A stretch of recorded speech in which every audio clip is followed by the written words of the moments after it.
Chers amis, simplement pour vous inviter à vous asseoir, à faire silence et à prêter à la même attention à cette deuxième table ronde que vous n'avez fait pour la première, et je suis sûre que les débats vont être du même niveau.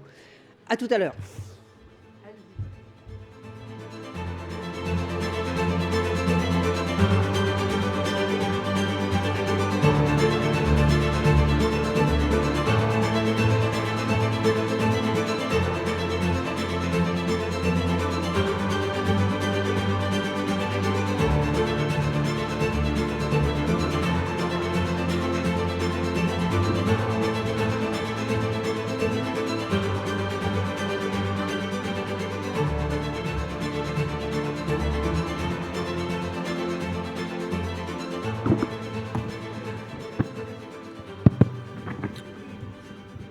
Voilà, eh bien, bonjour à tous. Merci Elisabeth de me faire l'honneur d'animer ce débat. Pour ceux qui ne me connaissent pas, c'est-à-dire tout le monde, je suis cardiologue à Paris, je suis pratiquant. Donc, et je suis journaliste sur BFM Business. J'anime l'émission Check-up Santé toutes les semaines depuis 13 ans. Donc toujours pas viré, c'est toujours une bonne nouvelle. Et donc je suis quand même, depuis tant d'années, des deux côtés de la caméra. Je suis au ventre de la bête, donc je connais pas mal le système de soins pour pratiquer et pour interroger les différentes personnalités acteurs de la santé. Donc j'espère que cette fois-ci, là, on sera un peu plus... Elisabeth, tu m'as dit, hein, on fait ce qu'on veut, on est cash, carte blanche. D'accord, l'idée c'est un débat où on ne va pas sortir des trucs qu'on a l'habitude de dire et pas parler pour sortir les mêmes choses que d'habitude. Voilà, donc le thème c'est peut-on améliorer l'accès aux soins en période de rigueur budgétaire. Cette période de rigueur budgétaire, elle est relativement longue, hein, on peut le dire, depuis quelques années. Donc pour parler dans cette heure, j'ai donc 4 invités prestigieux. J'ai donc Juliette Méadel, qui est ancienne ministre, conseillère référendaire à la Cour des comptes et élue locale, c'est important. Philippe El-Saïr, qui est président de la conférence des directeurs généraux de CHU et directeur général du CHU de Nantes. Sébastien Guérard, qui est président de l'UNPS et qui est kinésithérapeute. Je crois que vous êtes président aussi de la Fédération des kinés et rééducateurs. Vous pouvez prendre vos micros, hein. Et Laurence Contarassus, que je connais depuis de nombreuses années, et qui est la présidente de GE Healthcare France et quelques pays d'Afrique de l'Ouest. Donc c'est vrai que dépenser moins, gagner plus, faciliter l'accès, c'est une équation qui est assez compliquée, hein, avec un contexte incroyable, pénurie de médecins, pénurie de médicaments, vieillissement de la population, inflation, maladies chroniques, lourdeur administrative, réglementaire, et le tout avec 6 ministres de la Santé en 4 ans, je crois. Voilà, donc avant de parler des choses qui fâchent, on peut déjà peut-être commencer par parler peut-être des choses. Je disais qu'on parle de rigueur, mais on est en rigueur depuis de nombreuses années. Est-ce qu'on a fait des choses sympas jusqu'à présent pour essayer de moins dépenser, d'essayer de rentabiliser un petit peu? On va commencer par Juliette Méadel. Bonjour à tous. Alors d'abord, je voulais vous dire que j'ai trouvé la problématique était absolument pertinente en ce moment, puisque le sujet, c'est peut-on améliorer l'accès aux soins en période de rigueur budgétaire. Et donc la réponse, un peu naturellement, qu'on entend quand même beaucoup, c'est en période de rigueur budgétaire, et on dit beaucoup ça à la Cour des comptes, en fait, on ne peut pas dépenser 1 euro de plus. Donc la question, et l'idée reçue consisterait à dire, bah non, on ne peut pas améliorer l'accès aux soins. Sauf qu'il y a quand même aujourd'hui des outils. Alors pour revenir 2 secondes sur qu'est-ce qu'on fait pour essayer de limiter les dépenses de santé, vous savez tous très bien qu'il existe l'ONDAM. Et donc si je peux vous mettre juste un tout petit graphique. Après le petit graphique ? Oui. D'accord. Alors bon, donc oui. Qu'est-ce qu'on fait alors Qu'est-ce qu'on a fait de bien jusqu'à présent ? Eh ben, pour commencer, on a donné un cadrage qui s'appelle l'ONDAM. C'est-à-dire que le Parlement fixe un objectif de dépenses maximum. Et ça a l'air de rien, mais fixer un objectif de dépenses maximum en matière de sécurité sociale et en particulier en matière de maladie, ça aide tout simplement au pilotage. Voilà. Et cet objectif-là, hélas, il n'est pas toujours respecté, mais surtout, il ne cesse d'augmenter d'une année sur l'autre. Donc, en dépit de la rigueur, c'est-à-dire en dépit d'une situation très dégradée pour les finances publiques, vous voyez par exemple là, sur ce graphique, que l'Ondam est en évolution permanente et qu'il est en augmentation. Et donc, ça veut dire, en particulier, il y a pour 2024, et surtout, si on avait eu un projet de loi de financement pour la sécurité sociale pour 2025, ce que nous n'avons pas encore, il augmente et il augmente plus vite, puisqu'il y a un tendanciel de plus 4,6% pour 2024 et des économies qui ne sont aujourd'hui pas documentées, c'est-à-dire qu'on va en parler aujourd'hui, comment on peut faire pour améliorer le système de soins tout en réalisant des économies. Et vous voyez que même dans ce cadre budgétaire précis, la Cour des comptes dit, au fond, les économies qui sont affichées comme telles pour limiter l'augmentation des dépenses ne sont pas documentées, ce qui veut dire en réalité, on ne sait pas très bien où elles se trouvent. Et donc j'espère qu'on pourra aborder tout à l'heure la question de la méthode et la question des moyens, mais juste un petit chiffre, et ça sera le dernier, je ne veux pas vous assommer de chiffres, mais le déficit social aujourd'hui est de 18,3 milliards pour 2025, milliards d'euros, vous le savez, et l'Ondam en 2025, c'est 263 milliards d'euros. Il a augmenté de plus 2,4%. Donc on voit qu'en fait, on fait tout pour limiter la dépense, mais on n'y arrive pas. Et c'est quand même ça le sujet. Et on va voir ensemble pourquoi c'est difficile et ce qu'on peut faire. Alors, Sébastien Guérard, donc c'est vrai que cette rigueur qu'on a depuis tant d'années, finalement, elle nous oblige en quelque sorte à faire des efforts. Quels sont les efforts jusqu'à présent qu'on a fait? Après, on parlera de ce qui ne va pas, donc ça sera beaucoup plus long. Ça va être beaucoup plus facile. Et après, les propositions. Tandis que là, ça va être rapide, tout ce qu'on a fait bien. Ça va être beaucoup plus facile, mais pour compléter le propos auquel je souscris complètement, ces dépenses en termes de sécurité sociale ont mis presque 70 ans, depuis la création de 1946 jusqu'en 2018, pour atteindre les 200 milliards d'euros de dépenses. Et de 2018 à 2025, certes, une crise Covid est passée par là, mais on a franchi le cap des 200 à 267 milliards. Donc on voit bien la vitesse à laquelle le phénomène s'accélère. Je ne sais pas ce qu'on a fait de bien, mais encore une fois, je sais ce qu'on n'a pas fait de bien. Et effectivement, inscrire un cadre budgétaire était nécessaire et essentiel, mais on voit bien qu'année après année, on a un Ondam, 3-4%. 3-4% en moyenne, qui augmente, mais qui finalement ne tient pas tant compte de l'évolution du besoin de la société. Et ils sont extrêmement croissants. Il y a quelque chose qu'on n'a pas du tout anticipé, c'est le mur démographique, avec une population qui se transforme à la vitesse de la lumière. Les plus de 60 ans sont plus de 15 millions aujourd'hui. Ils seront 21 millions en 2030. Les plus de 85 ans sont de mémoire 1,4 million aujourd'hui. Ils seront 5 millions en 2060. Une espérance de vie qui va augmenter de 6 à 8 ans d'ici 2060, sans garantie que l'espérance de vie en bonne santé augmente d'autant. Donc autant d'éléments qui font qu'on charge la barque.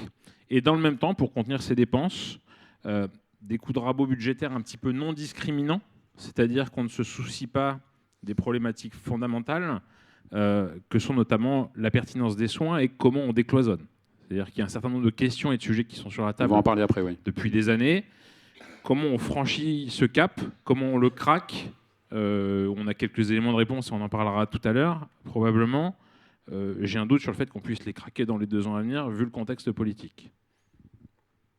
Vous n'avez toujours pas dit ce qu'on avait fait de bien jusqu'à présent. Alors, de bien... Juste en quelques secondes. Si, alors en quelques secondes, et ça a duré une grosse année, ça s'est appelé le Covid, je ne sais pas si vous en avez entendu parler, où ça a plutôt bien marché, où on a complètement craqué les choses. Alors certes, ça a coûté un petit peu de sous, quoi qu'il en coûte, mais on a libéré les énergies. C'est-à-dire qu'on a fait confiance aux acteurs, on a fait confiance au terrain, on a débloqué les blocages réglementaires par voie d'ordonnance très vite, finalement sans trop tenir compte des problèmes de chapelle, on peut se le dire. On est entre nous en petit comité, on a un petit peu laissé tomber les combats archaïques d'arrière-garde, un peu corporatistes, un peu entre ce qui est du ressort de la ville, de l'hôpital, etc., etc. Et on a laissé les acteurs bosser ensemble.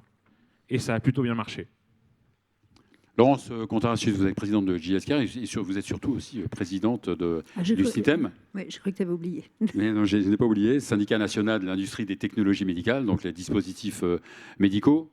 Donc Laurence, toi tu es au centre de la recherche, des nouvelles technologies. Qu'est-ce qui s'est passé de bien qui a fait que Alors, déjà... Malgré cette rigueur, on arrive quand même à... Déjà, ce qui s'est passé de bien, si on se remet il y a quelques années, je n'aurais pas été à cette table ronde parce qu'on ne parlait pas de dispositifs médicaux et puis on ne parlait pas non plus du travail tous ensemble et avoir un industriel sur une table ronde avec un directeur d'hôpital et puis nos deux collègues de gauche, ça n'aurait pas été possible. Donc déjà, c'est un progrès. Je pense que là aussi, on peut mettre un petit peu les pieds dans le plat.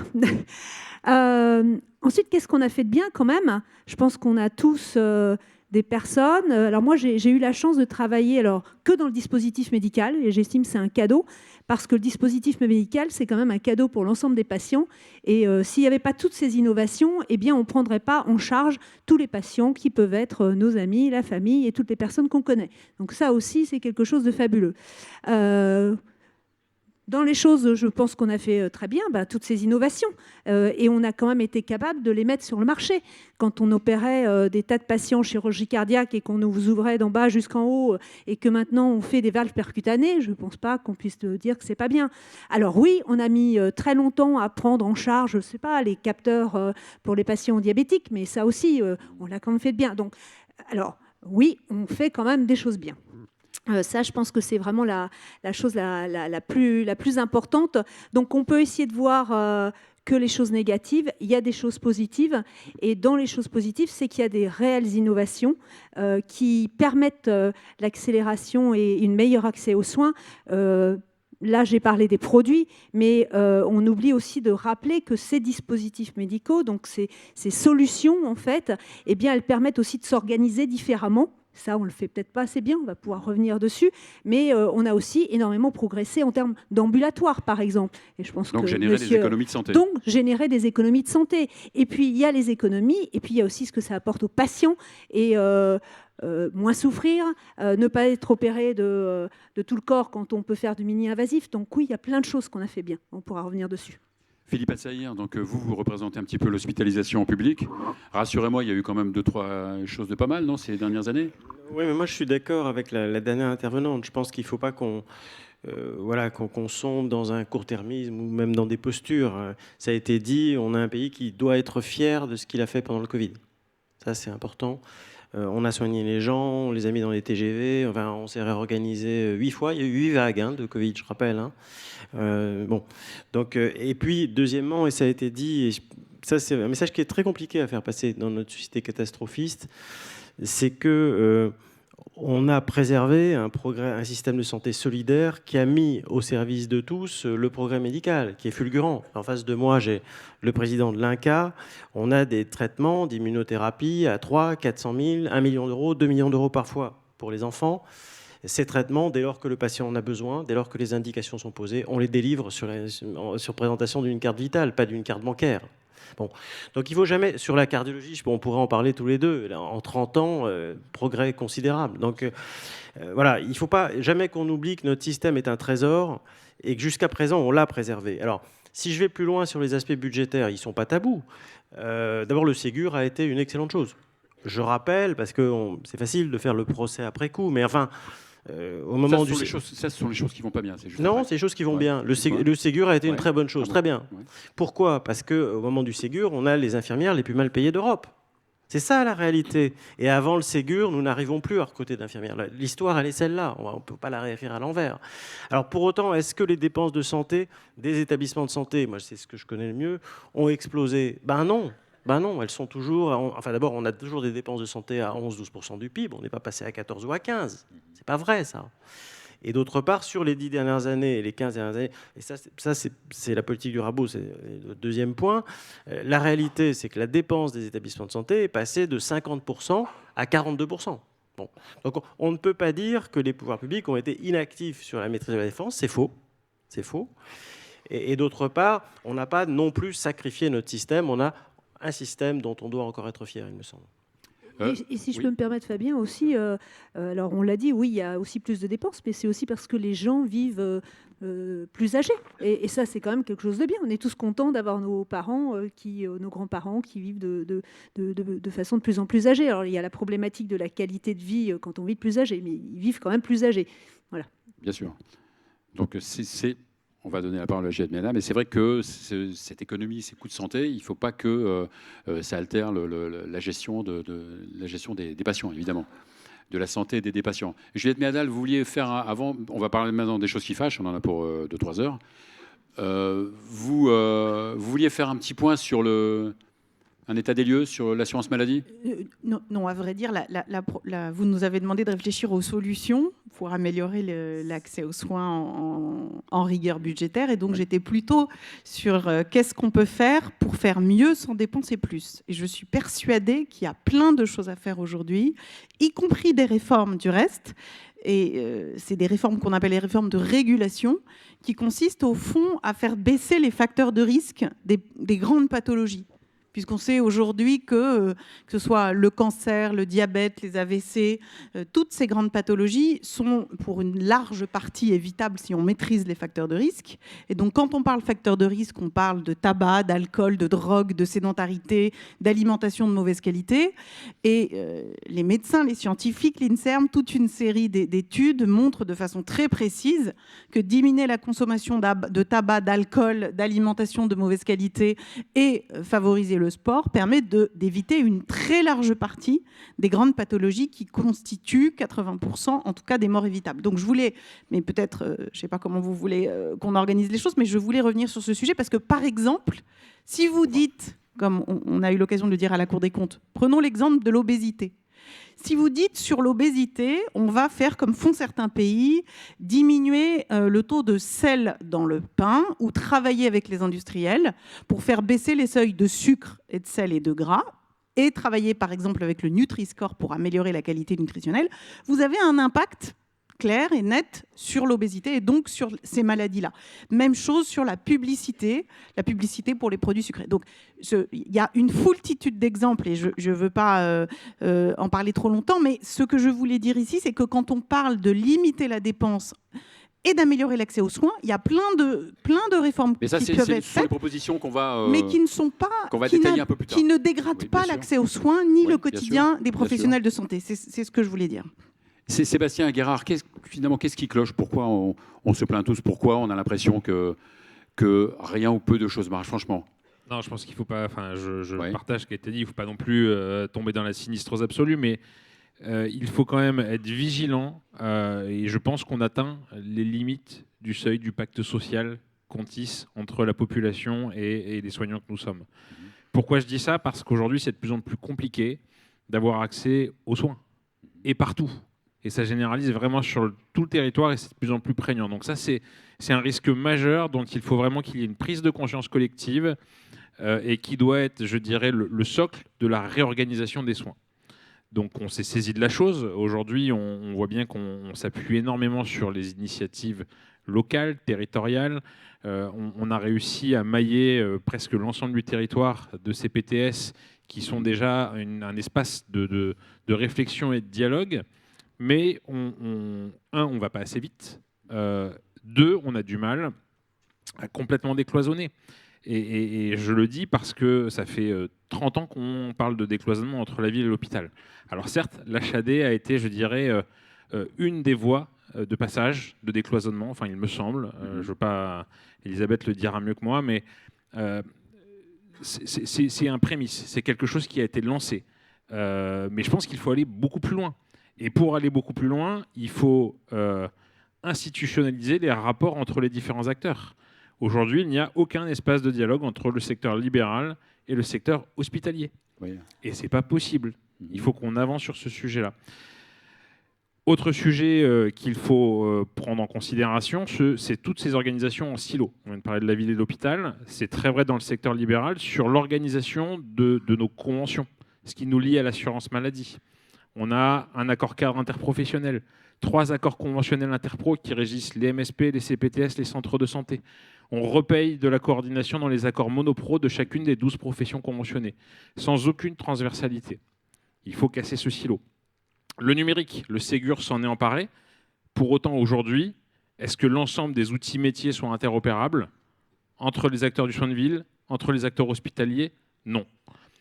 Le DMP, où on en est, l'espace numérique en santé, on ne va pas revenir sur ce qui a fait un peu de buzz dans la presse la semaine dernière avec un gros éditeur de logiciels qui vient concurrencer directement l'espace numérique en santé. Agnès Buzyn a rappelé tout à l'heure qu'il fallait être extrêmement attentif aux données génétiques qui partaient à l'étranger dans les structures privées. Moi, je le dis ici haut et fort, il faut faire extrêmement attention aux données médicales du patient qui partent dans des sociétés privées dont on ne sait pas à qui elles appartiendront demain et on ne sait pas comment ces données seront exploitées. Autre silo, celui de la constitution de nos métiers en tant que professionnels de santé. Elles sont toutes bâties sur le sacro-saint monopole de l'exercice médical, qui était une définition probablement très pertinente il y a 200 ans. Mais aujourd'hui, toutes les professions de santé se sont construites par granulosité sur le principe d'une dérogation au monopole de l'exercice médical. Donc chacune de nos professions, autres que médecins, sont définies par une liste d'actes qu'on est en capacité d'exécuter. Mais pour une profession comme la mienne, créée il y a près de 80 ans, Qui est la seule qui ne soit pas en pénurie, votre profession des kinésithérapeutes, c'est ça, non? Alors non, on a une croissance démographique très forte, parce que beaucoup de jeunes vont se former en Europe et reviennent exercer en France. Donc on a une croissance démographique très forte qui pose des questions de soutenabilité économique. Maintenant, on a des difficultés d'accès aux soins sur tout le territoire, y compris dans les secteurs où on est le mieux loti. Enfin, ici, vous avez des gens spécialistes en cancérologie. Demandez-leur si à Montpellier, qui est un des secteurs les plus larges, ils trouvent des kinés comme ça en claquant des doigts pour prendre en charge leurs patients. Je ne suis pas sûr. Donc non, on a une démographie très forte et tant mieux, c'est une chance pour la population. On coûte malheureusement de plus en plus cher parce qu'on est de plus en plus nombreux et ça fait partie des politiques budgétaires, c'est-à-dire qu'aujourd'hui, clairement, l'assurance maladie régule nos accords par du prix-volume. Et c'est ça qui pose question. Est-ce que c'est la bonne façon de réfléchir l'accès aux soins? Donc ce que je disais sur le contour des métiers, pardon, j'y reviens, mais c'est important. Pour moi, il faut réussir à décloisonner et redéfinir les modalités, définir les missions des uns et des autres, qui fait quoi et comment on garantit aux patients d'avoir accès au bon professionnel au bon moment ou au bon établissement au bon moment. Et là, pour le coup, il y a un certain nombre de choses à dire. Et puis, On va y revenir. Laurence, est-ce qu'on profite assez des progrès technologiques qu'on a? Est-ce qu'on n'a pas des freins réglementaires, administratifs, etc.? Alors, avant de répondre à cette question, je voudrais quand même rebondir sur ce que vous venez de dire et aller dans le même sens. Il faut décloisonner.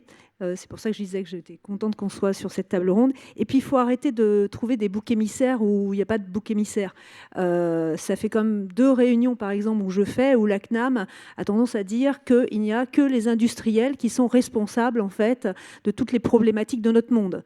Et je suis sûre que toute personne dans la salle sera d'accord de dire que ce n'est pas le cas. Donc, si je résumais, ce qui ne va pas, c'est qu'on ne veut régler l'ensemble de nos problématiques que justement par cet aspect financier, en voulant travailler uniquement sur la partie de baisse des prix. Et on n'est pas du tout contre, que ce soit d'ailleurs, à mon avis, le syndicat du médicament ou le syndicat du dispositif médical, mais ça ne peut pas être le seul axe, en fait, pour faire des économies. Ça, c'est une chose qui est absolument sûre. C'est comment est-ce qu'on travaille ensemble, et c'est dans les entreprises, on travaille beaucoup sur le changement et la transformation.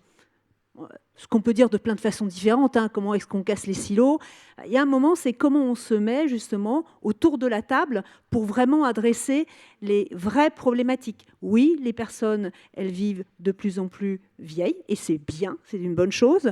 Oui, il y a des innovations qui coûtent de plus en plus cher, et comment on règle tout cela. Voilà. Mais ce n'est pas uniquement en prenant quelques personnes en tant que bouc émissaire et en ne pas voulant changer ce qu'on doit changer qu'on va trouver la solution. Voilà. Philippe El-Saïr, vous aussi, vous ne voulez pas que l'hôpital public soit le bouc émissaire? Parce qu'il y a beaucoup pas de clichés peut-être, non, sur le fameux poids administratif, dans le budget d'un hôpital, la partie administrative qui représente, pour certaines personnes, plus de la moitié du budget d'un hôpital. Est-ce qu'on peut casser les clichés ou pas? Oui, je pense qu'il faut, il faut faire attention aux raccourcis, aux fausses bonnes idées sur la fameuse le mirage de la bureaucratisation de l'hôpital. Je rappelle que, en fait, quand vous retirez les secrétaires médicaux, les personnels administratifs et les personnels de recherche, on arrive à un chiffre de personnel administratif dans un hôpital d'une certaine importance de 6%. Le vrai chiffre, c'est 6%. Une fois qu'on... On est loin Donc, de 50. Ouais. On va avoir un peu de mal à rééquilibrer tout le système avec ça. Non, je pense que ce qui ne va pas bien, c'était votre question, c'est la tentation du rabot, c'est-à-dire, ça a été dit, du rationnement pur et simple sans prendre des décisions structurantes. Pourquoi ? Parce que, la bascule ambulatoire, le passage à l'ambulatoire, en gros, les établissements l'ont réalisé. Il reste des choses à faire, ça va continuer à avancer, etc. Mais c'était, bon, ce pari d'alignement international, il a quand même beaucoup progressé. On va continuer. Mais la recherche de gains de productivité dans les établissements de santé, elle a été très largement faite. Et de l'avis de tout le monde, y compris la Cour des comptes, on a été trop loin. Donc, puisque à un moment donné, on a une sorte d'écart entre les contraintes que nous demandons à nos professionnels dans nos établissements et puis ce que la société peut accepter. Donc voilà, là on a un sujet et il faut résister à cette politique du rabot qui nous ramènerait, l'hôpital il est encore convalescent, qui nous ramènerait vers les problèmes de recrutement qu'on avait encore il y a quelques années, avec du coup un effondrement de l'offre de soins pour aller effectivement vers des décisions plus structurelles, plus d'organisation du système qui nous permettent de travailler sur les organisations. Alors, si on proposait de décloisonner l'hôpital, d'ouvrir l'hôpital et d'améliorer la collaboration médecine de ville et hôpital, ça veut dire que ce n'est pas encore le cas. L'hôpital n'est pas si ouvert que ça. Ça a été dit, les acteurs sont cloisonnés. C'est une réalité, les systèmes d'info sont complètement cloisonnés, ils vont progresser, mais on est loin du but. Chacun est un peu accaparé par son activité. On est dans un domaine où, en fait, on fait face à trop de patients, pratiquement, on a ce surplus de patients qu'on a du mal à assumer. Donc effectivement, le risque, c'est que chacun reste dans son silo, soit un peu accablé par sa tâche, et qu'on ne travaille pas sur les liens et sur le recentrage de certains sur son métier. Moi, on y viendra. Je pense que l'hôpital fait pour partie aujourd'hui un métier qui n'est pas le sien. Et qu'on a une médecine de ville qui se structure, qui s'est structurée. Ça a pris du temps, mais en effet, je pense que les CPTS, c'est une petite révolution quand même, et c'est quelque chose qui s'installe. Et donc, on doit pouvoir travailler avec des acteurs médicaux plus coordonnés aujourd'hui pour que ce métier-là, qui est le leur, soit fait chez eux et pas à l'hôpital. L'hôpital, il n'est pas fait pour ça. Juliette Méadal, oui. Il y a de bonnes choses quand même qui ont été faites sur le décloisonnement ville-hôpital, et vous avez raison de dire que c'est toujours la fameuse grande problématique, mais depuis la loi de modernisation du système de santé, il y a quand même toute une série de décisions qui ont été prises. Alors, c'est vrai que c'est très dépendant des écosystèmes locaux. Il y a certaines ARS qui travaillent très très bien avec les caisses primaires d'assurance maladie, avec la médecine libérale. Il y a des CPTS qui sont particulièrement dynamiques. Et en fait, je crois quand même que pour ne pas voir le verre à moitié vide, on peut quand même dire que depuis peut-être une dizaine ou une quinzaine d'années, il y a une prise de conscience. J'ai quelques exemples en tête, mais c'est vrai que la HAD pose question, mais il y a quand même un lien qui s'opère davantage en fonction des types de pathologies sur des parcours de soins qui s'individualisent quand même. Et il y a par exemple des hypothèses. Alors moi je me souviens quand j'étais au gouvernement où je suivais par exemple les victimes d'attentats ou de catastrophes graves pour lesquelles on pouvait se payer le luxe entre guillemets de faire du suivi individualisé. Et donc là j'avais demandé ça et c'était fait dans certains hôpitaux, qui est par exemple des listes, c'était l'hypothèse de l'accompagnement psychique au sortir de l'hôpital, parce que quelqu'un qui a perdu un bras ou un membre à la suite d'un attentat a besoin d'un accompagnement psychologique. Et donc on avait mis en place des choses assez simples qui se font déjà beaucoup, qui est de faire en sorte que l'hôpital donne des listes de professionnels de ville. À l'époque, les consultations de psy n'étaient pas remboursées. Elles ne le sont pas encore totalement, loin de là. Et simplement, vous voyez, c'est des petits outils comme ça, assez concrets, où quand en sortant de l'hôpital, vous avez une adresse d'un professionnel de ville où vous pouvez aller. Ça permet de faire en sorte que, justement, il y ait un suivi. Et donc, je trouve quand même que ce décloisonnement, aujourd'hui, il est loin d'être achevé, mais il commence à s'opérer sur certains cas. La hospitalisation à domicile, je trouve aussi que sur les soins palliatifs, ça marche aussi dans un certain nombre de cas. Les réseaux de santé, c'est typiquement des exemples de décloisonnement ville-hôpital. Donc je trouve quand même qu'il y a des progrès qui ont été faits de ce point de vue-là, en tout cas. Est-ce que je peux faire un commentaire, et c'est peut-être pas ma place d'industriel, mais ça permettra à mes collègues de reprendre. L'outil, c'est quelque chose de très important. On n'emmène pas notre voiture chez un garagiste qui n'a pas d'outils pour le réparer, et on ne va pas chez un restaurateur qui n'a pas une bonne cuisine. Comment est-ce qu'il est possible qu'en 2024, on n'est toujours pas un vrai dossier, en fait, pour tous les patients. Je pense que tous, autant que l'on est, quand on va chez le médecin, le temps qu'il perd à « je ne peux pas accéder »,« ah, je ne peux pas mettre les infos »,« ah, est-ce que… » Je pense que là, je pense que l'outil, oui, il y a des petits progrès qui sont faits, mais ça sera un énorme progrès si on arrivait à accélérer, fin 2025, comment est-ce que tous les patients français ont un dossier médical partagé. Voilà. Ça, à mon avis, on va accélérer. Bien sûr. Et on va faire des économies. Philippe Elsaïr, donc on parlait de collaboration. Hein. Il y a l'hospitalisation publique, il y a aussi l'hospitalisation privée. Est-ce qu'il y a des liens qui ne sont pas assez faits entre l'hospitalisation je parle devant le président de la Fédération hospitalière privée de France, Lamine. Non, je pense sur les territoires. Vous savez, il ne faut pas qu'on tombe dans la posture à Paris et puis chez soi, on fait encore autre chose.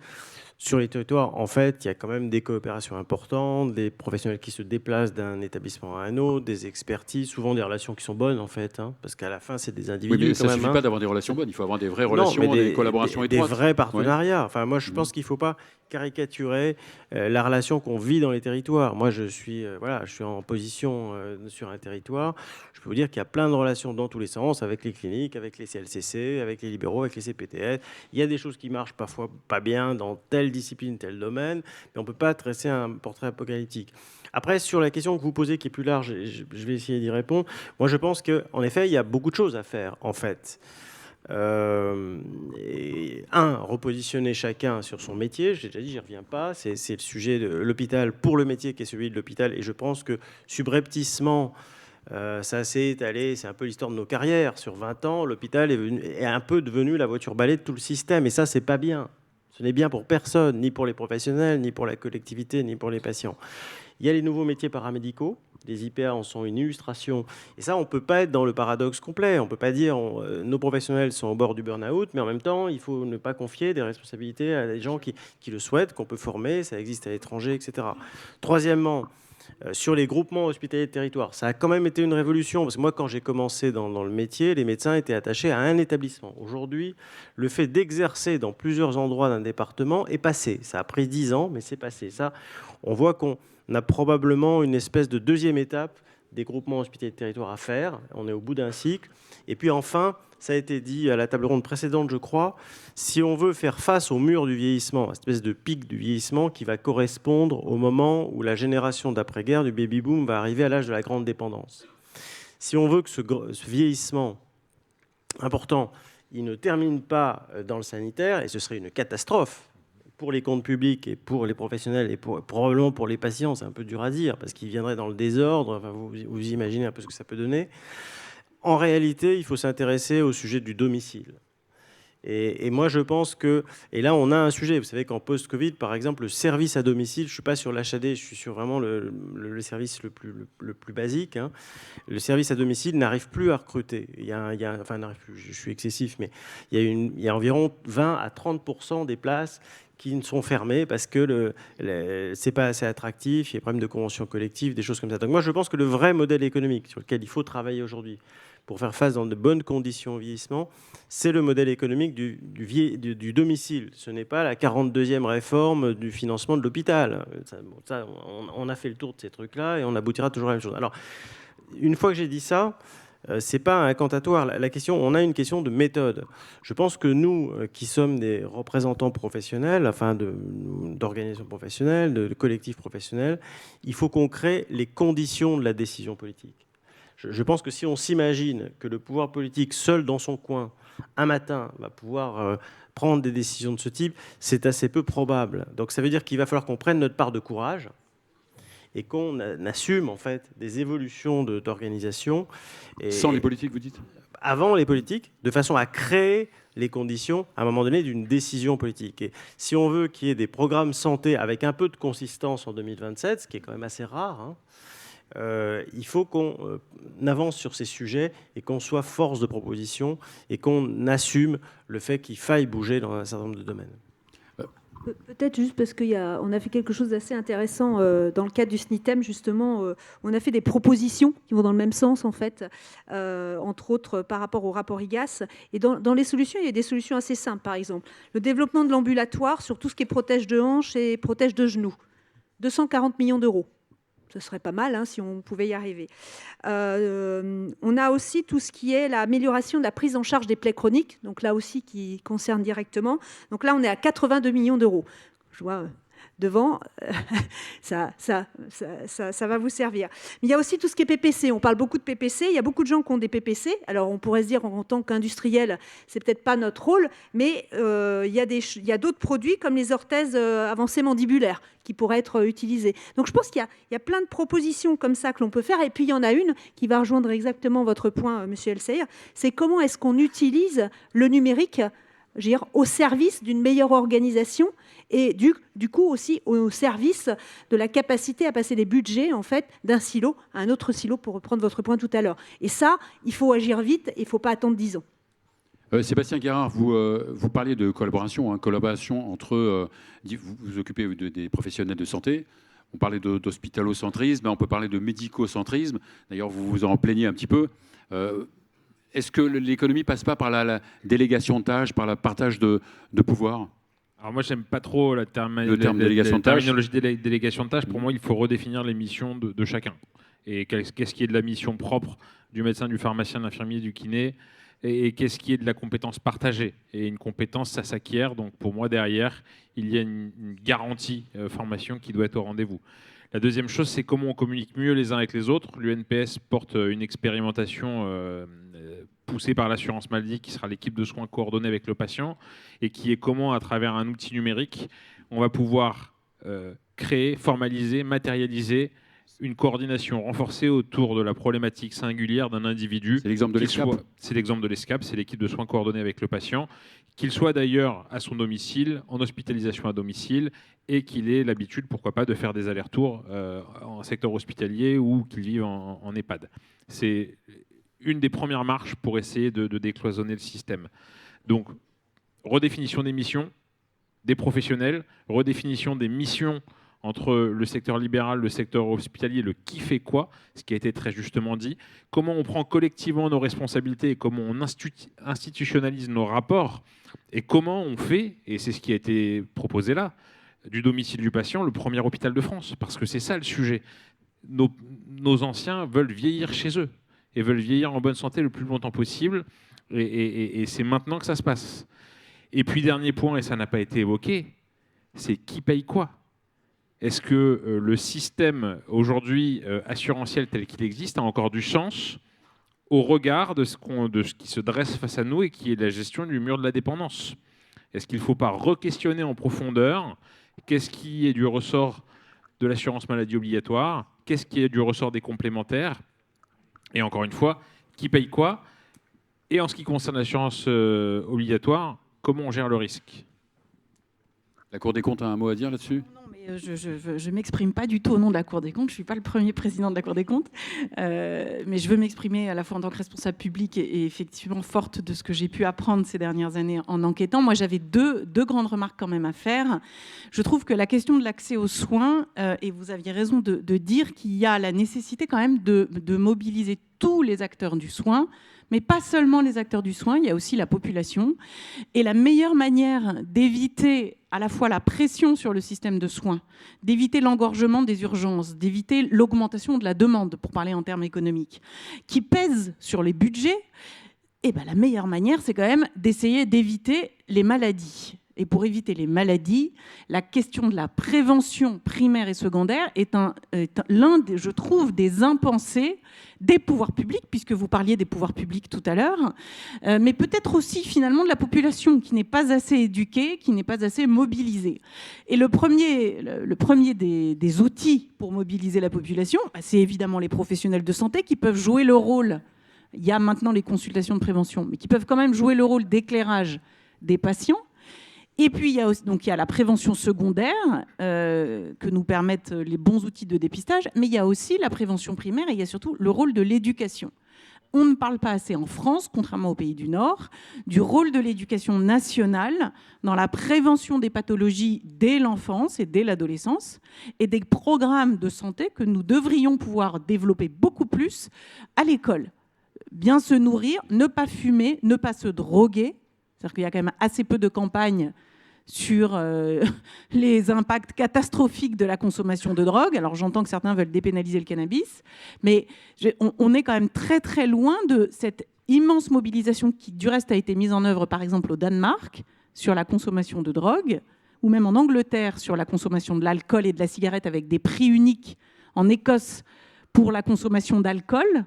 Et vous voyez, quand on joue sur ces facteurs-là, quand on travaille sur l'éducation, on aide les professionnels de santé, les hôpitaux, à se spécialiser sur les pathologies sur lesquelles on n'arrive pas à lutter.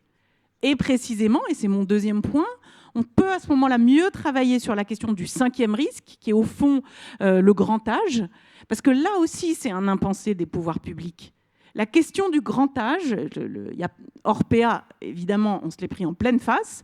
Si on a des parents en EHPAD aujourd'hui, on le sait intimement très bien. La question de la prise en charge du grand âge, c'est quand même l'une des hontes de notre société. Parce qu'on ne le prend pas assez bien en compte, parce qu'on le soigne mal, et parce qu'il n'y a pas une focalisation des pouvoirs publics assez grande là-dessus.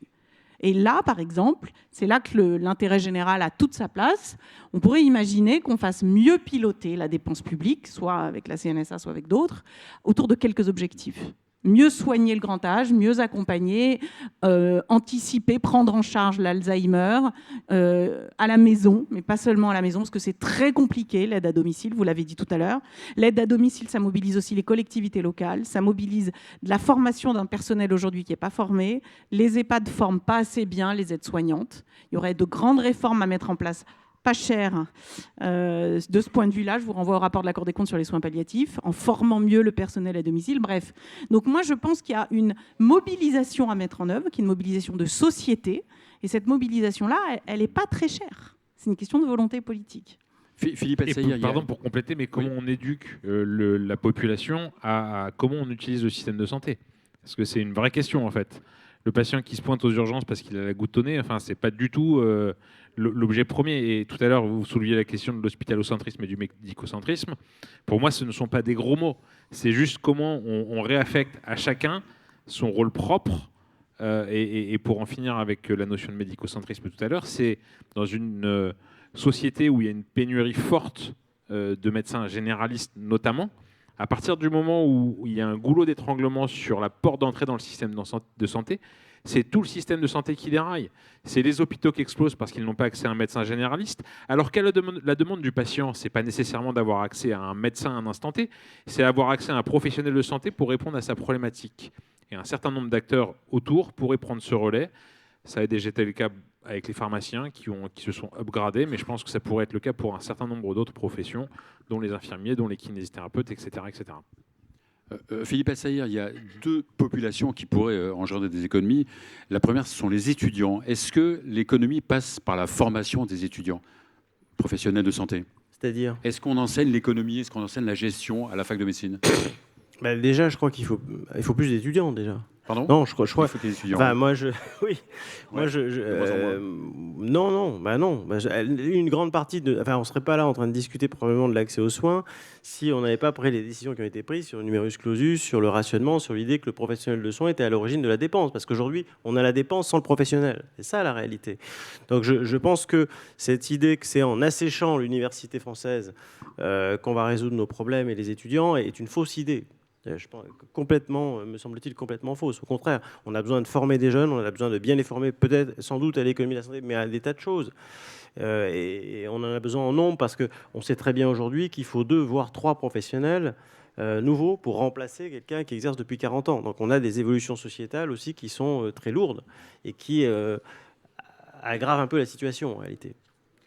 Juliette Méana, la deuxième population qui pourrait engendrer des économies, c'est la population. Est-ce que vous ne trouvez pas que le patient est de moins en moins responsable? Il n'est pas assez responsabilisé? C'est un patient qui sort de 4 jours de réanimation. On ne lui dit pas combien ça coûte. Non, mais il y a probablement des marges pour mieux éduquer le patient. Alors, je vois, vous faites référence probablement au lapin, c'est ça? C'est-à-dire au lapin des patients. Alors, c'est vrai qu'il y a quelques outils. Non, je trouve cette solution vraiment pas géniale. Ah bon, de faire payer 25 €. Oui, c'est un peu dur. Voilà, je suis d'accord. Non, mais ça ne marche pas du tout. Éduquer le patient, moi, je crois que c'est surtout informer la population. L'accès aux soins, qui du reste est un droit consacré par notre système juridique et par la loi, par le Code de santé publique, l'accès aux soins, c'est aussi l'accès à l'information. Moi, je crois beaucoup à ça. C'est-à-dire j'en reviens à la question de l'éducation. Comment soi-même éviter de tomber malade, comment éviter les conduites à risque et comment s'adresser à son professionnel de santé aussi. Et je suis d'accord avec vous, le patient a un rôle actif à jouer. Il a un rôle dans la prévention de sa propre situation. Et puis, il a aussi un rôle dans éviter les doublons dans les actes. Le nombre d'actes, par exemple en cancérologie, il y a effectivement un certain nombre d'actes qui sont dupliqués et autres d'examens. Peut-être on pourrait réfléchir à mieux accompagner pour éviter les doublons dans les actes ou dans les analyses. Mais je ne crois pas que ce soit le point principal sur lequel il faille travailler pour réaliser des économies. Moi, je crois encore une fois que les meilleures économies sont les dépenses qu'on ne fait pas. Et donc, la meilleure manière de ne pas dépenser, c'est d'œuvrer pour améliorer la santé publique en France et de faire travailler l'ensemble des professionnels pour sensibiliser la population, pour qu'elle ait les bonnes conduites et qu'elle évite au maximum les maladies évitables, qui sont quand même une grosse partie de nos maladies chroniques en France.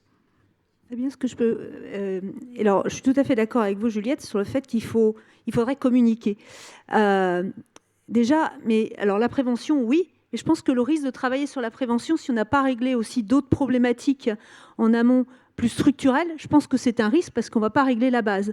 Et par contre, je pense qu'il y a un point sur lequel on ne travaille pas assez, c'est la communication. C'est quoi notre système de santé? Comment ça fonctionne?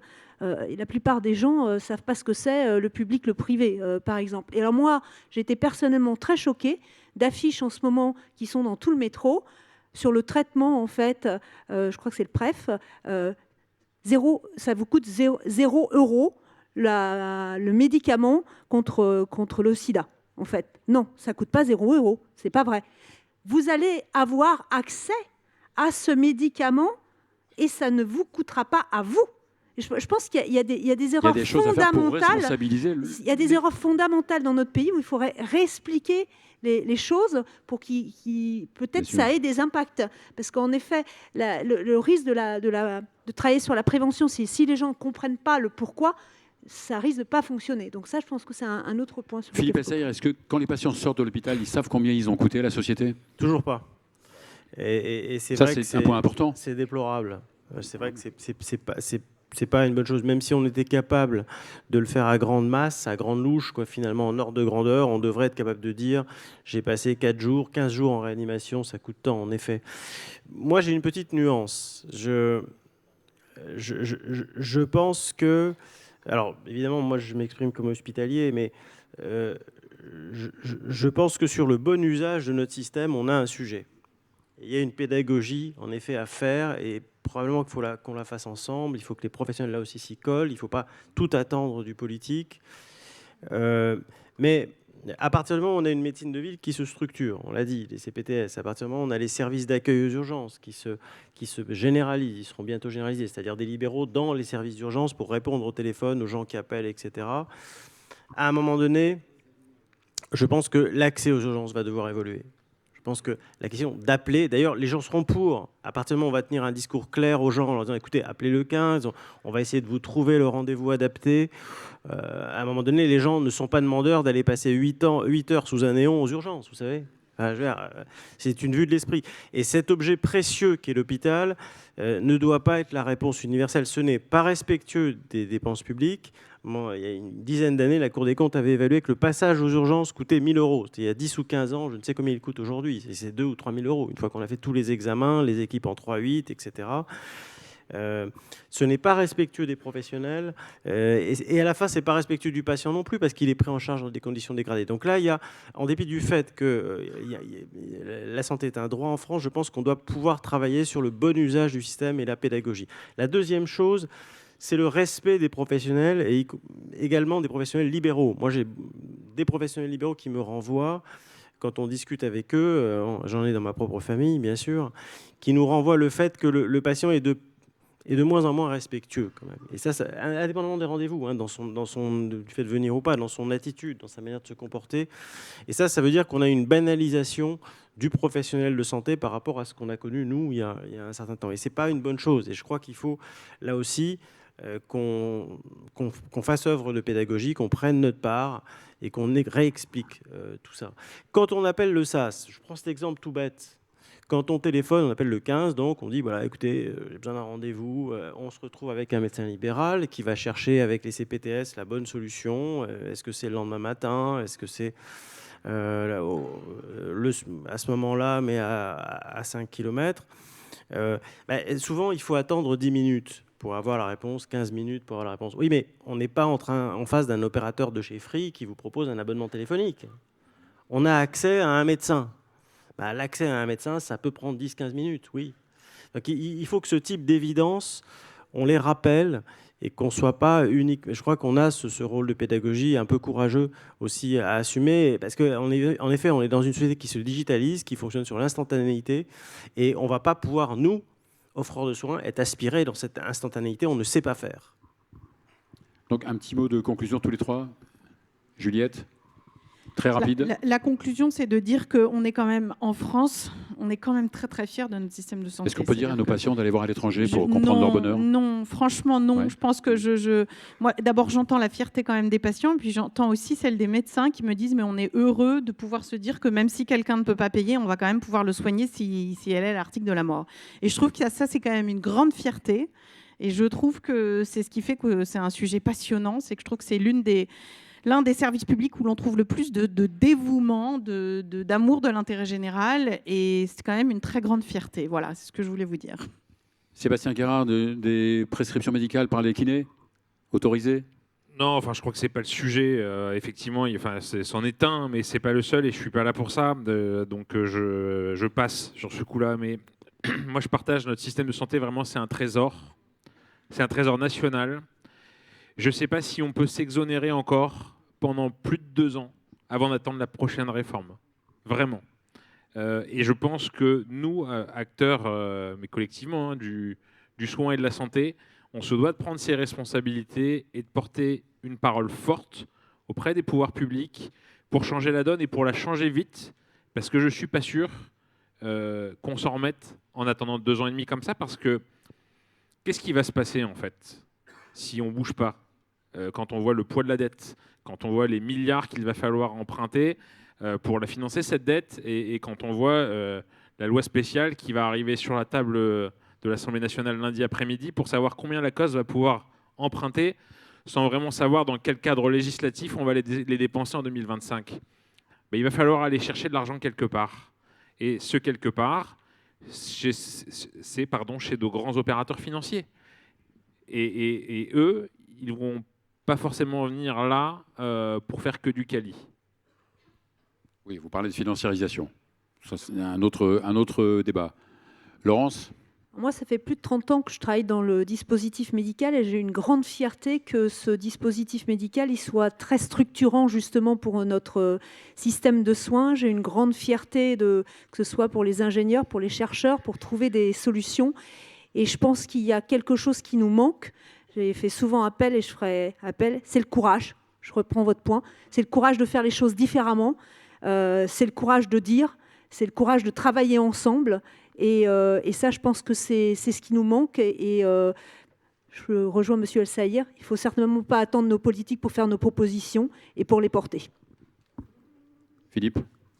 Oui, moi je me retrouve bien. Je pense que notre système est un trésor, mais on a des totems, on a quelques totems, et il faut que nous, on prenne, nous, les représentants professionnels, on prenne nos responsabilités pour créer les conditions de la décision. C'est-à-dire qu'il y a quand même des décisions qu'on attend depuis longtemps, qui sont difficiles à prendre. Le politique ne pourra pas les prendre si, au plan sociétal, nos représentations n'ont pas des positionnements ouverts. Et le piège à éviter, je trouve, le vrai échec, ce serait qu'en 2027, dans les programmes santé des grands partis politiques, on n'ait de nouveau pas grand-chose, ce qui est assez fréquent. Donc année 2025, année de grande cause nationale à santé mentale. Je ne voudrais pas qu'on soit déprimé en 2025. D'ailleurs, c'est quand même le plus grand risque de 2027. Hein, c'est toute notre santé mentale. Je pense qu'on peut remercier nos intervenants.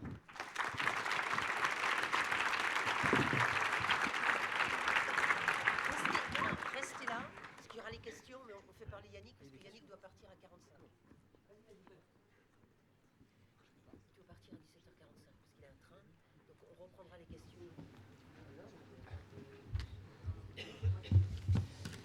Écoutez, bonjour à tous. J'ai même failli partir plus tôt quand j'ai entendu Laurence qui disait qu'il fallait rien attendre des politiques.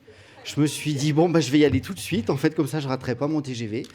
Voilà. Écoutez, bonjour à tous. Je suis très heureux d'être ici. Au-delà de la formule consacrée, c'est vraiment un plaisir. Je salue Elisabeth Hubert, la présidente, qui fait un travail de chien et qui défend l'hospitalisation à domicile corps et âme. Je salue toutes les personnes qui sont présentes dans vos titres et fonctions.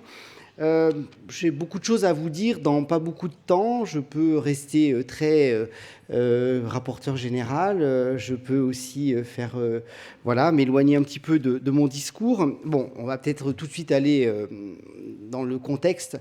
Effectivement, l'agenda est un peu perturbé parce qu'il y a effectivement une loi spéciale qui arrive demain matin en commission des finances, pour justement éviter qu'il y ait un grand désagrément dans les politiques de santé, parce que je crois que certains se sont fait plaisir en votant cette motion de censure. Maintenant, il faut en voir les conséquences, et je crois que ces conséquences n'ont peut-être pas été suffisamment bien expliquées, et je pense que malheureusement, les patients peuvent être les grandes victimes de ce sujet-là. Tout à l'heure, le président de l'UNPS l'a évoqué, cette loi spéciale va permettre notamment, l'article dont on a le moins parlé dans ce PLFSS, mais qui intéressait le plus de monde, c'était le fameux article 13. Vous savez que notre pays, et on peut tous le regretter, vit à crédit.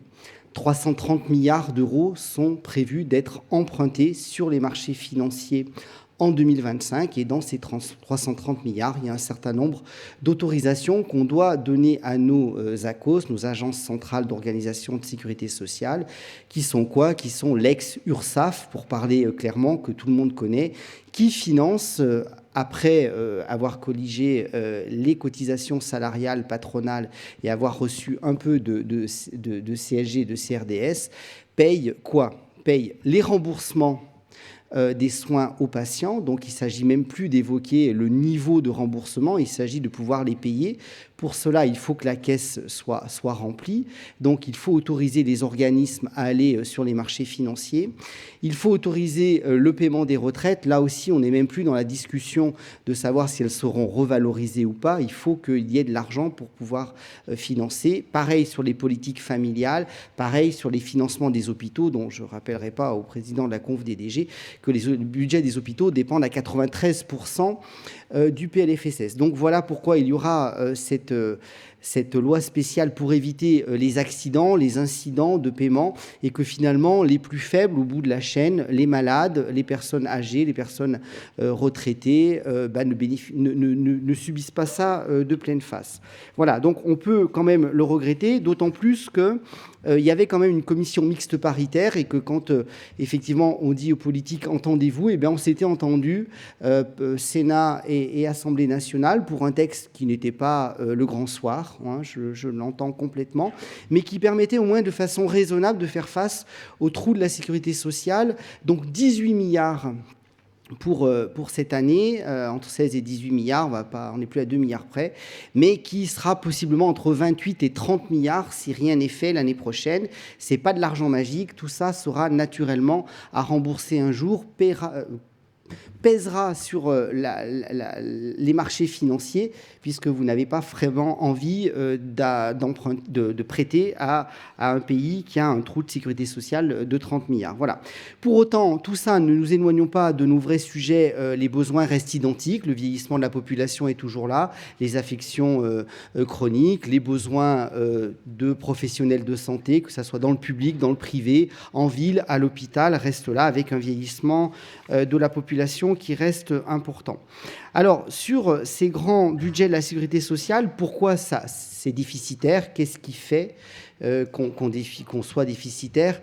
Alors, les deux grands axes quand même essentiels, on a une grosse partie sur laquelle qui justifiera pleinement, à mon avis, de renverser la table autour des politiques de prévention, c'est les affections longue durée, qui sont 2/3 de la dépense de l'assurance maladie, qui sont un véritable sujet, mais non pas avec une mesure directe de Bercy qui dit on diminue le truc, ça va pas marcher comme ça. Ce qu'il faut, c'est éviter, il y a un stock de patients qui sont en ALD, et puis il y a malheureusement le flux continu.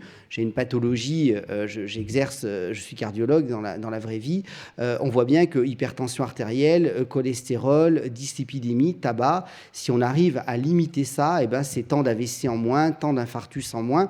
Naturellement, c'est des gens qui seront moins malades, qui seront en meilleure santé, mais surtout, c'est moins d'indemnités journalières puisque les gens pourront continuer à aller au travail, et c'est plus de PIB puisqu'ils continueront à contribuer. Et c'est ce système vertueux qu'on doit mettre en place pour effectivement éviter que les gens tombent en ALD. Alors ceux qui sont déjà en ALD, alors sur la partie cancérologique, on peut être en rémission, puis à partir d'un certain nombre d'années, on est vraiment en rémission, on peut éventuellement sortir de l'ALD, mais j'avais quand même expliqué à Bercy que moi, malheureusement, en insuffisance cardiaque, à moins d'avoir une transplantation cardiaque, en général, malheureusement, et grâce à toutes les bonnes molécules et les dispositifs médicaux innovants et pourquoi pas de thérapie cellulaire, souvent, la grande sortie de l'ALD, chez nous, c'est le décès. Donc, il faut quand même rester prudent sur ces choses. Mais en tout cas, le fait de pouvoir développer et d'en faire un axe fort, la prévention, et j'en reviendrai tout à l'heure, est un sujet. La deuxième grande partie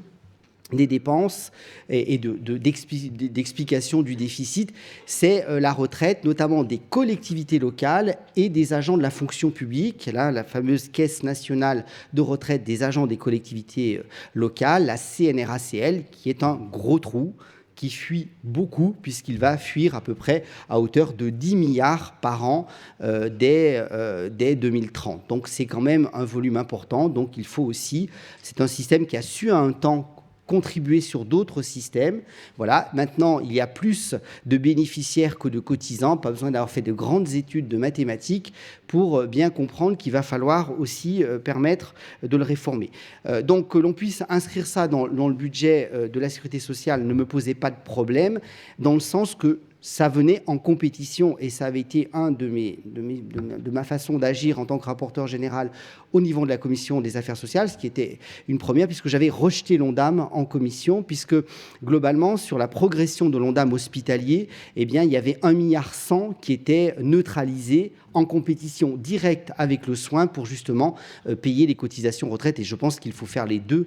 L'hôpital est exempt, qu'il soit public ou privé. Je ne reviendrai pas sur les taux d'hôpitaux et de structures déficitaires, 40% dans les structures privées, 60% dans les structures publiques, 80% jusqu'aux EHPAD. Donc on voit bien que le modèle économique ne va pas, et je ne veux pas être anxiogène dans cette soirée, mais on sait quand même qu'on aura donc une loi spéciale qui va autoriser essentiellement nos ACOS à pouvoir aller sur les marchés financiers pour emprunter.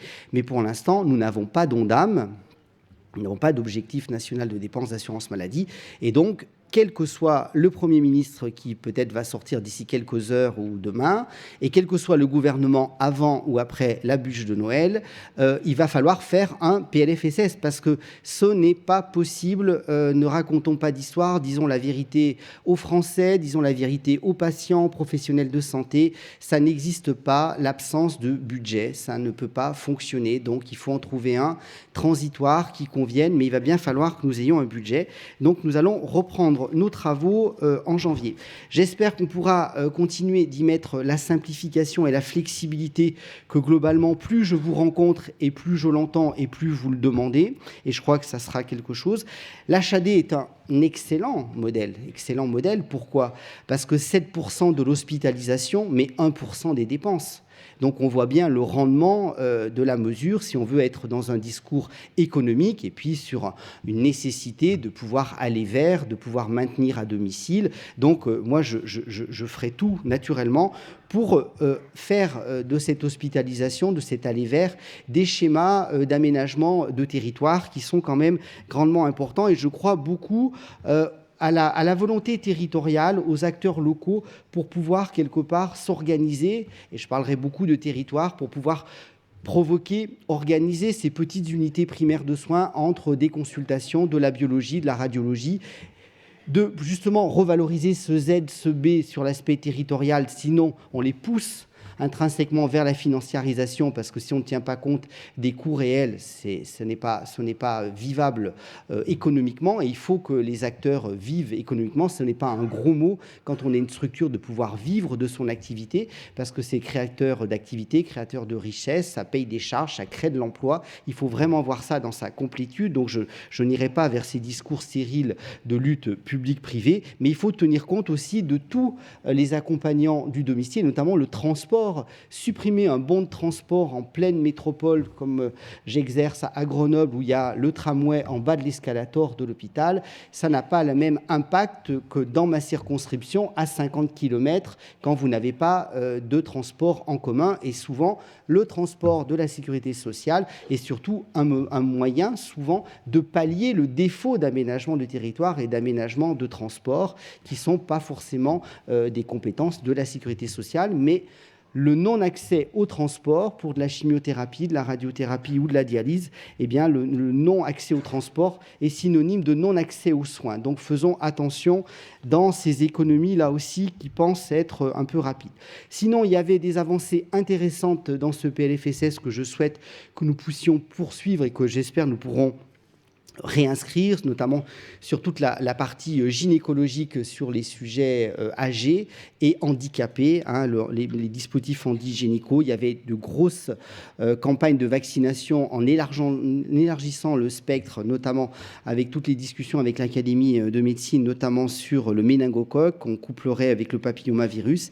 Et puis, il y avait la santé mentale. Ce matin, en commission des affaires sociales, on a eu un rapport très intéressant qui nous a été livré par les députés Rousseau et Debré-Chira sur, et globalement, un focus de 2 ans d'enquête sur l'urgence de la psychiatrie. Il y a des mesures importantes à faire. Il faudra aussi qu'on puisse, comme nous l'avons fait pour les soins palliatifs et comme il faudra encore le faire, sanctuariser aussi des budgets. Tout n'est pas que problème de budget, mais dans certains secteurs quand même pour renforcer l'attractivité, la meilleure permanence des soins entre public et privé, et puis l'attractivité des filières, que ça soit médicale ou paramédicale. Qu'est-ce qui donne envie à une aide-soignante, à une infirmière, à une jeune interne d'embrasser ces filières? Et surtout, restons aussi agiles, puisque maintenant, le monde a changé et que personne ne restera 42 ans dans le même poste, la même fonction. Donc, l'intérêt des passerelles, des évolutions de carrière est importante. Il y avait également le cumul emploi-retraite pour permettre effectivement dans certains déserts médicaux de pouvoir faire appel aux médecins retraités qui le souhaitent. Alors vous l'avez compris, je pense que la territorialisation est importante. C'est bien l'ADN de l'HAD, cette jeune dame, je dirais, de 51 ans finalement, l'HAD, parce qu'on a fait, on a fait les 50 ans l'an passé, qui était quand même une sacrée innovation d'usage et qui peut encore se développer. Il y a de belles marges de progression. Après, je pense que pour conclure rapidement, je pense qu'on ne peut pas, ça a été dit, donc je ne vais pas enfoncer les portes ouvertes plus que ça, je pense qu'on a quelques axes quand même qui semblent prioritaires dans ce PLFSS. J'avais été assez séduit, même si, à terme, moi, je pense qu'il faut supprimer le PLFSS. Pourquoi ? Parce que c'est une vision uniquement annuelle et vous ne pouvez pas régler les problèmes de santé en France en un an sans avoir une évolution. Si je reprends tout à l'heure ma lutte contre les facteurs de risque cardiovasculaires, eh bien, si on veut, entre guillemets, qu'il y ait un rendement sur toutes ces mesures, que ce soit en économie de santé ou en termes d'amélioration de la santé de la population, c'est sur plusieurs années. Donc, il faut bien une vision pluriannuelle. Donc, je pense que ça sera peut-être le moment de tordre le cou et surtout de pouvoir avoir une vision pluriannuelle, mais pour tout le monde, pour le patient dans sa prise en charge, pour les soignants et puis pour les directeurs d'hôpitaux, les directeurs de secteurs privés qui doivent avoir des plans pluriannuels d'investissement. Comment voulez-vous qu'une clinique, qu'un CHU, qu'un hôpital fasse des investissements s'il n'est pas capable de savoir quelle sera son activité dans les 3 à 5 ans, à quel financement sera payée cette activité? Tout ça, ce n'est juste pas possible. Aucun secteur économique ne fonctionne comme ça. Donc même si la santé n'a pas de prix, elle a un coût et encore faut-il que ce coût soit bien planifié, notamment dans son versement d'investissement, parce que s'il n'y a pas d'investissement, eh bien on ne peut pas embrasser un certain nombre de défis. Et ces défis, je les résumerai à 3 essentiellement. Ça sera la prévention. Je pense que nous avons beaucoup de marge de progression à faire par rapport à d'autres pays européens, notamment sur le secteur du cancer. Vous savez que les maladies cardiovasculaires, les maladies psychiatriques et la cancérologie, vous représentez plus de 80-90% des affections longue durée, donc vous retombez sur les 2 tiers de votre budget. Donc la prévention peut s'appliquer sur tous ces secteurs, particulièrement cancérologiques. Ensuite, je passerai sur l'innovation. L'innovation sera aussi la façon de pouvoir avoir des gains d'efficience financière, de soigner mieux, de soigner plus vite, avec l'intelligence artificielle, avec le séquençage génomique. Tout ça vous permet d'avoir des traitements plus efficaces, qui évitent une comorbidité avec des chimiothérapies, des radiothérapies dans le cas du cancer qui seraient inadaptées, qui vont coûter de l'argent, qui vont créer des effets secondaires aux patients sans aucune amélioration thérapeutique. Sauf que là aussi, il faut qu'on paye à juste titre ce séquençage génomique, que le RIHN, ces actes hors nomenclature, soient rapidement revalorisés. Sinon, les hôpitaux, les structures ne peuvent pas le prendre en permanence sur leur déficit. Donc ça sera un des champs que je souhaite aussi mener sur le premier trimestre. Et puis le dernier acte, c'est de pouvoir justement mailler le territoire et d'avoir une vision très territoriale avec naturellement les associations de patients, de pouvoir informer, de pouvoir sensibiliser, mais vraiment de pouvoir, et si on veut que de la prévention fonctionne, je crois qu'il y a des acteurs, il faut savoir qui va porter cette prévention, et je crois que les acteurs locaux, les élus locaux, les communes, les mairies sont quand même très présentes dans la vie quotidienne des patients autour d'acteurs professionnels de santé naturellement. Mais je crois que leur faire porter cette prévention primaire et pouvoir en gros la rendre un petit peu, pas obligatoire, mais un petit peu quand même, que par exemple je dis n'importe quoi, mais je trouve que c'est pas si n'importe quoi. À 50 ans par exemple, que tout le monde puisse savoir faire prendre sa tension, doser son cholestérol, savoir s'il fume, doser son diabète, et pourquoi pas faire un scanner thoracique qui vous élimine les nodules pulmonaires et un score calcique pour savoir si vous avez une atteinte coronarienne. Ça se discute, c'est des expériences que je suis en train de mener dans ma région d'origine, Auvergne-Rhône-Alpes. On est en train de mettre, on a mis des scanners dans des camions, on va sillonner nos territoires pour qu'à un âge défini, selon certains protocoles, on puisse effectivement aller chercher les maladies là où elles se trouvent avant qu'elles explosent et avant qu'elles nous coûtent bien cher. Et je crois que cette politique de prévention, il faudra s'appuyer sur les territoires, que ce soit les élus locaux, que ce soit les professionnels aussi libéraux. Donc on a besoin de former plus de professionnels. C'est l'objet de toutes ces réformes que j'appelle de mes voeux sur la formation médicale, paramédicale, et qu'on puisse effectivement, ces politiques, sans forcément appeler un acte nouveau de décentralisation, quoique, pourquoi pas, on puisse en faire des politiques territoriales pour pouvoir être au plus proche des patients, au plus proche des décideurs, même si ça doit garder un aspect régalien pour l'équité des territoires et pour pouvoir effectivement avoir cette vision globale. Je crois qu'en France, ce qui est surtout important, c'est qu'on ait une vision pour les patients et les professionnels de la politique de santé qu'on veut mener dans les années à venir. Et je crois que c'est là où il y a une volonté, il y a un chemin. Merci à tous. Merci.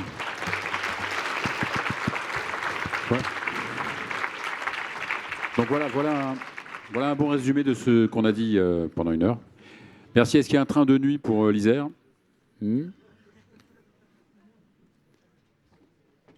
Voilà, merci beaucoup. Merci beaucoup.